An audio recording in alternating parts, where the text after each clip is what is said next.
we are going to go ahead and get started here. Hi everybody, and thank you for spending time with us today.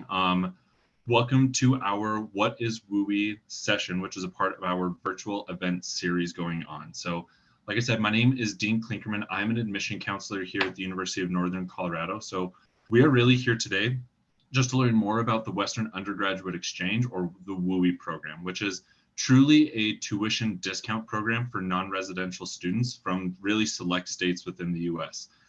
During the presentation today, you can ask questions through the Q&A button, and we'll save some time at the end to answer some of those questions as well. But go ahead and feel free to respond through some of those and through that Q&A portion.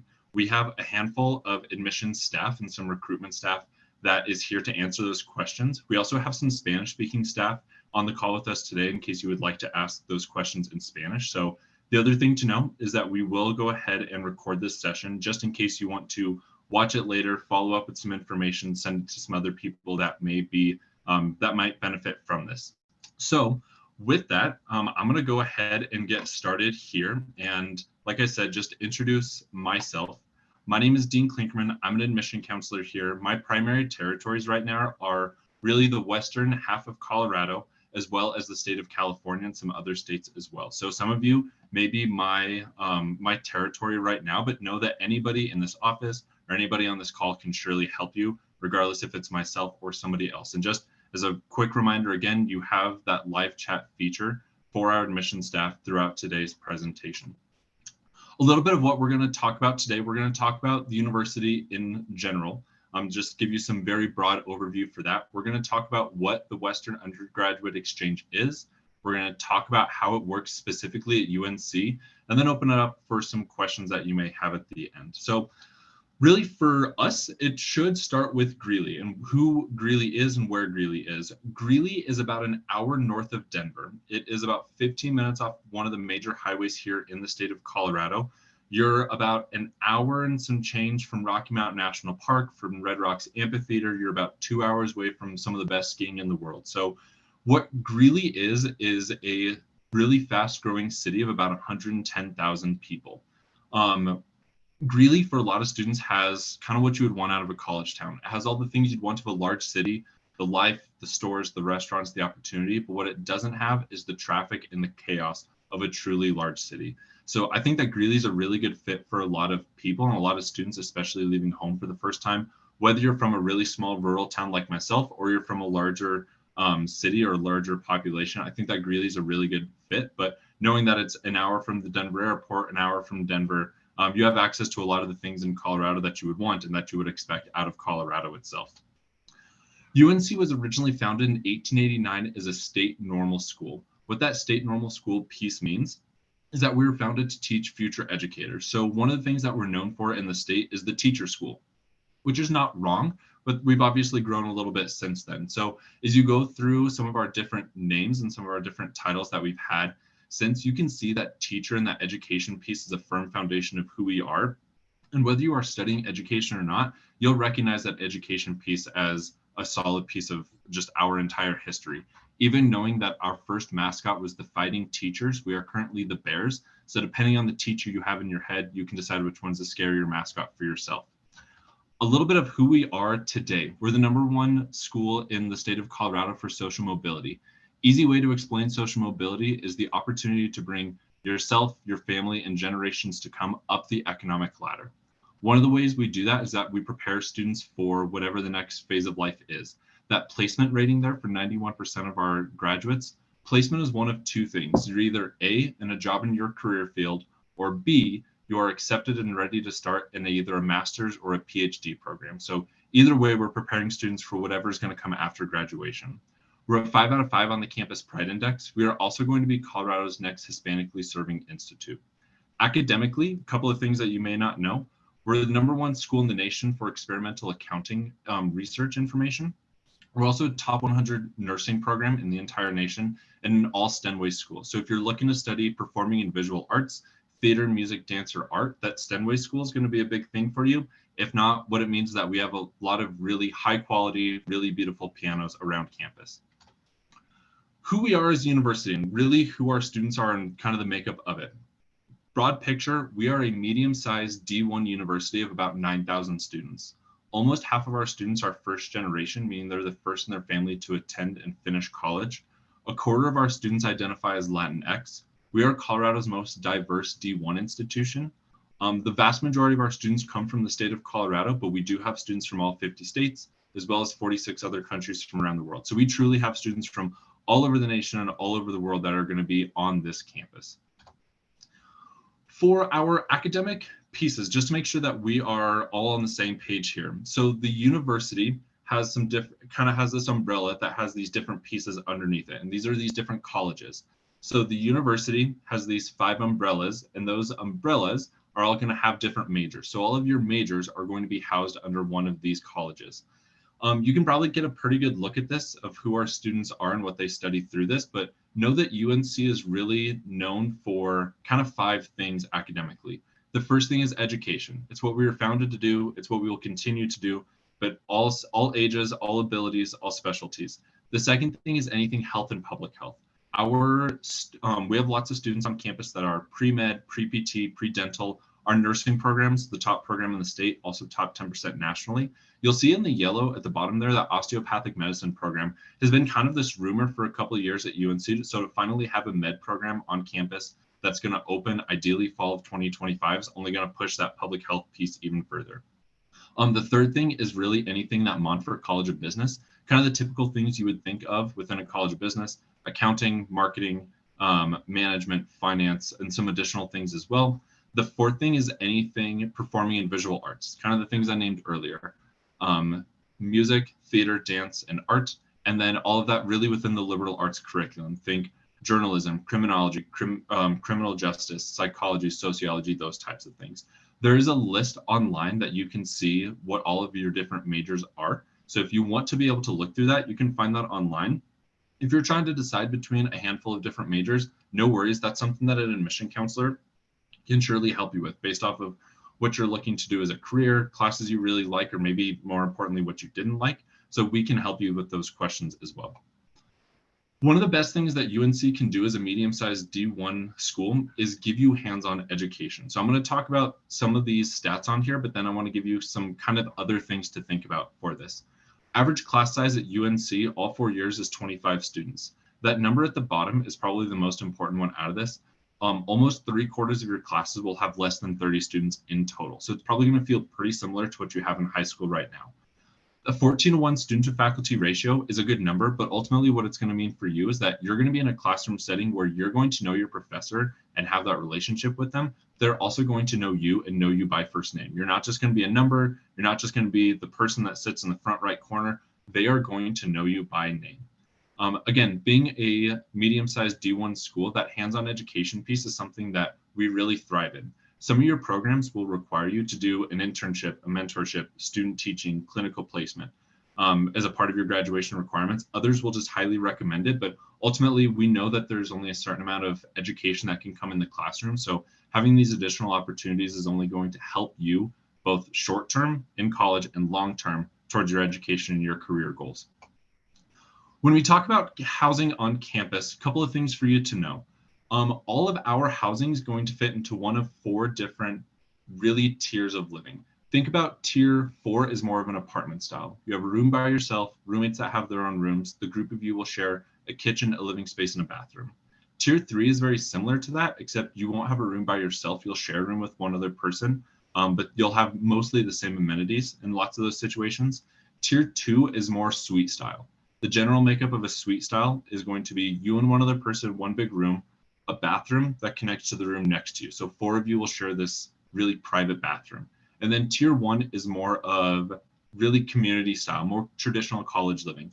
You and one other person will share one room, and then the whole hall will share one large communal bathroom. And there are some different kind of like pros and cons with all of those. There are different price points with all of those, but one of the best things for that, especially if you are really dedicated or really wanting one of those tiers or not wanting one of those tiers, is that when it comes to housing on campus, it is all self-selection. So when it comes to your room, your residence hall, and your roommate, it's all self-selection based off of availability. Now, I know that for some of you, that might freak you out a little bit. You have all these options. How are you going to choose? It's okay.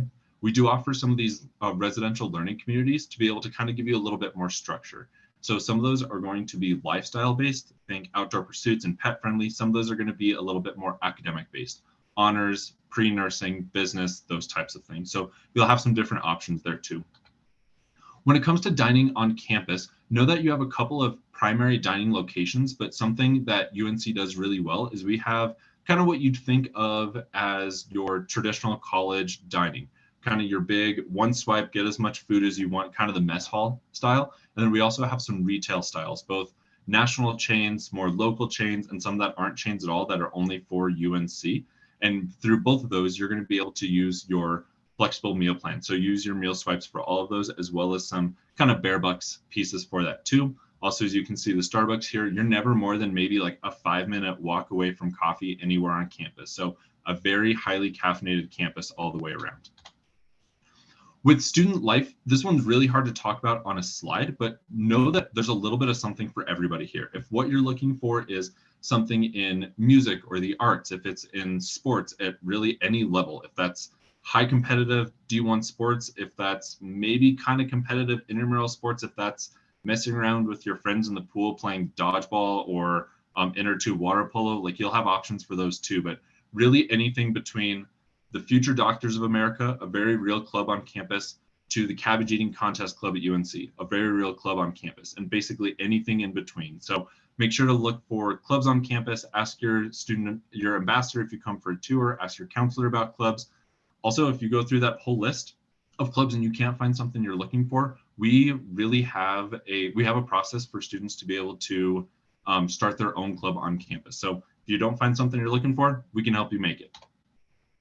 So that's a little bit about UNC. We're going to spend the next 10-ish minutes talking about WUI, what it is, how it works at UNC, and then we'll open it up for some questions. But again, reminder that you still have opportunity to ask some of those questions in the Q&A part of Zoom. So WUI is short for the Western Undergraduate Exchange. WUI is a regional tuition savings agreement for 15 states. And we'll talk about the map here in a second, but really the way that this is built is that without this, your options are to pay in-state tuition or out-of-state tuition. And if you don't live in the state, this one's not an option. So instead of these as an option, you have a middle ground. The hard part about WUI is that different schools will offer it different ways. Even in Colorado, different schools are going to offer it different ways. So just to get a glimpse of what this looks like for kind of the geographic piece, basically every state north, south, and west of Colorado, which is the yellow state on here, as well as North and South Dakota, which I'm, again, not exactly sure how that happened, but if you're in North and South Dakota, good for you, you're a part of this. But know that if you're part of any of those blue states or the yellow state, you'll be a part of WUI. If you are a part of the gray states, you wouldn't qualify for WUI. The other thing for those of us in the chat that are from the state of Colorado, just know that some of this won't exactly apply to you as far as how it's going to apply to UNC, but it's still some good information if you're looking for information from other schools in any of these other states. So how some schools may offer this. Qualification is going to change state by state, school to school. Some of them will offer it based off of your major. I remember going through my search process and applying to a large school in WUI that promoted WUI, and they had 200 majors. But what I found out a little bit later than I had hoped is that they only offer WUI for 3 of those 200 majors. So sometimes it's major dependent. Sometimes it's student dependent. If you are a first-time freshman student, you may receive WUI. If you're a transfer student, you may not receive WUI. Sometimes it's based off of graduate students. Sometimes, again, that student type is going to be a little different all the way around. Some schools will offer it based off of financial need. So if you show financial need for that, which again can be a little bit of a arbitrary process in general, then they may offer it to you. They may not. Sometimes it's a scholarship that you have to apply for and you have to ultimately win. But sometimes it's going to be based off of need. Sometimes it's going to be based off of academic merit. Maybe it's just your high school GPA. If you're above a certain GPA, you get it. If you're below, you don't. Sometimes it's based off of your test scores. In this situation, more often than not, it's a combination of the two. So it's a sliding scale of test scores combined with your GPA. Sometimes it's purely based off of capacity, first come, first serve. Pretty easy, sometimes kind of brutal. Sometimes it's going to be based off of admission status as well, which I will talk about in a second. So things for you to know. Even with this, not all institutions on that map that we talked about will participate in the WUI program. So when in doubt, if you're looking at any of those schools, ask the school how they use WUI, they're part of it, and how you can qualify for it, which is ultimately what we're going to talk about next. And for UNC's sake, for students that are part of those WUI states, we make it really easy for you. How you qualify for WUI. You submit an application. You can do that through the BEAR application or the Common App. For those of us who might not know yet, the Common App is a really easy way to be able to save you lots of time when you're applying to colleges. If you're applying to multiple colleges that are part of the Common App, instead of submitting more or less the same application multiple times, you can submit one application, save yourself a bunch of times, and it'll go out to those schools on the same timeline. They're the exact same application. There's no benefit of filling out the BEAR app or the Common App for our sake. It's all going to be the exact same. The next piece of qualification is being a resident of a WUI qualifying state. So if you're a part of any of those blue states that we talked about earlier, you'll qualify for it. So ultimately what that means is that if you are admitted to UNC and you live in any of those states, you will automatically receive WUI. You will receive the tuition rate, you will receive the merit scholarship, regardless of your major, regardless of your high school GPA.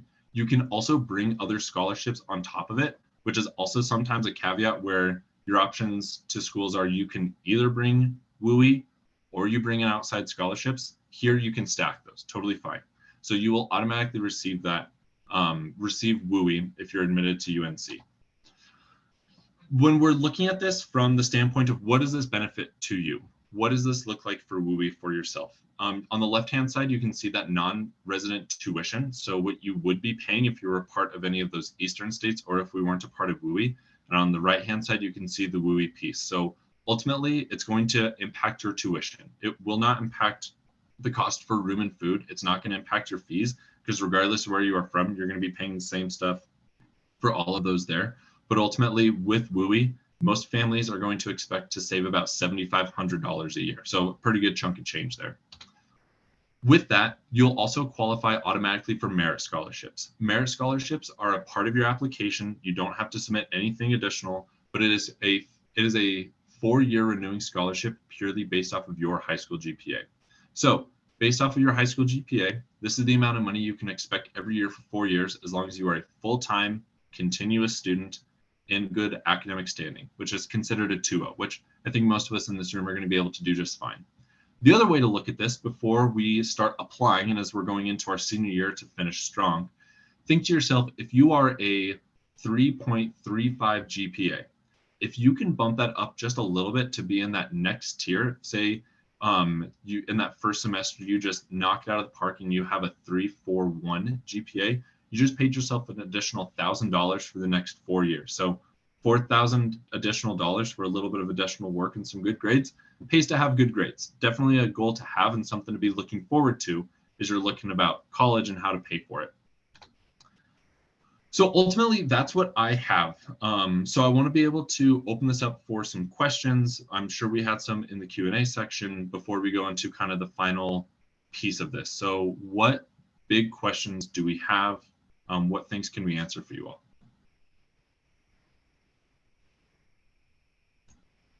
Hi, Dean. We have a question in the Q&A that could be addressed to everyone as well, just to make sure that we say it.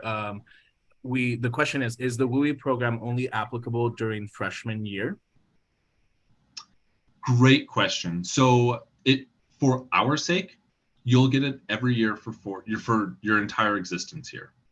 So it is not just for your freshman year. That's a great question that actually I want to talk about here as well. Thinking about merit scholarship. So for this, again, for our sake, you will get this every year for 4 years. So it's the same amount, regardless of all other things, as long as you're a continuous full-time student in good academic standing. That's another great qualification question to ask other schools of, am I just going to get this for 1 year? Is it going to stack all, like just that full year? Or am I going to get it throughout my entire career at said school? So that's a great question, but for our sake, you will receive WUI for your entire existence here.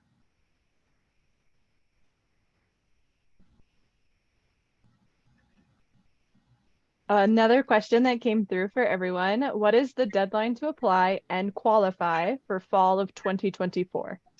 Ooh, great question. Looking ahead, I like it. So, the fall 2024 application will not even be open until August 1st, and we'll touch on that in the next slide. But the application will open August 1st. Really, the last date to apply is going to be like July 15th. What I would recommend to everybody in this room: do not wait until this time next year to start applying for schools. It just makes your timeline really short. It makes things really stressful for you.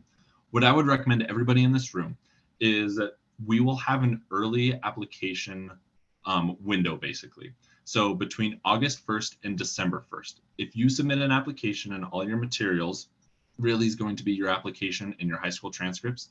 If you apply between August 1st and December 1st, what that means is that we are guaranteeing to you that we will get you an admission decision before the new year. Two things with that. What that doesn't mean is that if you apply August 1st, that we're going to wait until December to get you a decision. That's not how that's going to work. We're going to still get you a decision as quick as we can. The second thing about this is that this is non-binding. So you're not committed to anything by applying early and being admitted. You're not committed to anything at that point. But what it does for you is it saves you a lot of time the tail end of your senior year. It also gives you additional access to things like housing and housing selection and class registration. So it's going to only benefit you to apply early. Great questions. Hi, Dean. We have another question in the chat specifically around the merit-based scholarships again. And so they are wondering, is the merit-based scholarship recalculated after the first semester? For example, is it recalculated each semester? What does that look like? Great question. So let me back up here for a second too. So remember that this is purely based off of your high school GPA. So this will have nothing to do with your college GPA. So the other thing for this is that we will use the GPA that you have at the time that you apply. There is typically in years past been an opportunity to update your merit scholarship based off of improved grades. But ultimately, once you get to campus and you are locked into one of these tiers and one of these things, it will not, your college GPA will not impact this unless you drop below that 2.0. I hope that answers that question. Thank you, Dean. Since we have minimum questions, I think we can address these ones. So we have another question having to do with the completion of application and submitting high school transcript. Can they later submit supplemental things such as letters of recommendations, and how would that affect their application? Yeah, great question. So you definitely could. What we would probably do and what we'd probably prefer, just so that you can get a decision as quickly as possible, is that if we see that we have your mandatory pieces, we have your high school transcript, we have your application, we may take a look at it and say, you know, I don't think that this student needs a letter of recommendation. We may ask, like, hey, do you have any idea when you'll get this letter of recommendation turned in? Because if you're looking from a coach, a director, a teacher, an employer, it might take a little bit. So instead of waiting on that person, we may ask if we can go ahead and review your application, because we think that you won't necessarily need it. So while you can wait to have those be sent later, go ahead and get them sent as soon as you can once the application is open. And then if we need to kind of work and make sure that it works right for you, for just give you the best opportunity for admission as possible, that's ultimately what we're here to do, is give you the best shot possible and always looking for reasons to admit students.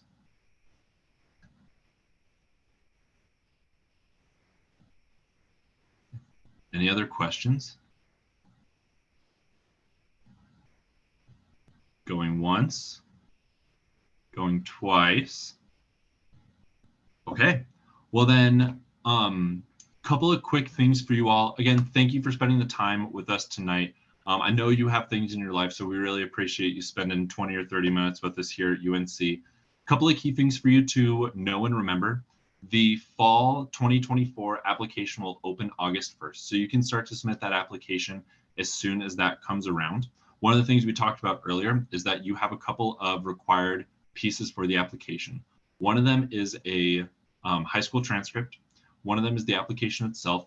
Technically, there's a $50 application fee, or you can submit a fee waiver request, or you can be on the lookout for an email or a text message from us to be able to give you that code so that you can apply for free. So what I hope doesn't happen is that anybody in this room applies with that $50. Because you join this, we're going to send you that fee waiver when it comes out. So be on the lookout for that. Other thing to know is that you all will get an email shortly that's going to have some additional UNC information in it. So if you do have any questions about any of these things here, any additional questions, you can always reach out to us. That's probably the best way to reach out to our office. And then honestly, come visit us if you have the opportunity. Nothing really compares to walking around a college campus for yourself and seeing these things with your own eyes. So that QR code there is going to take you to our visits website, where you're going to see a schedule of our daily tours. We'll do them Monday through Friday, morning and afternoon, as well as most Saturday mornings. And we'll offer some large scale events throughout the academic semester as well. So come visit us, come see us in Greeley. We'd love to have you on campus. And yeah, just make it the best opportunity we can. So if anybody does have any questions, I will hang out here for a little bit. You can also still continue to work in the Q&A, or you can reach out to us later. But with that, I hope that you all have a good rest of your night, and just let us know how we can be helpful to you all.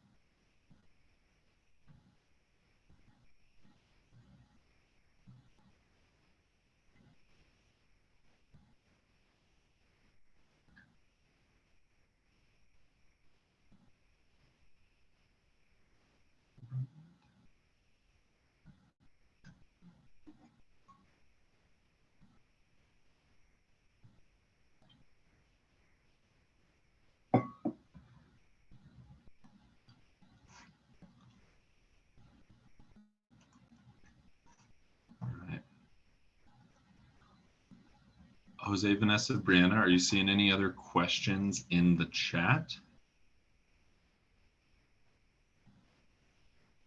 There are no more questions.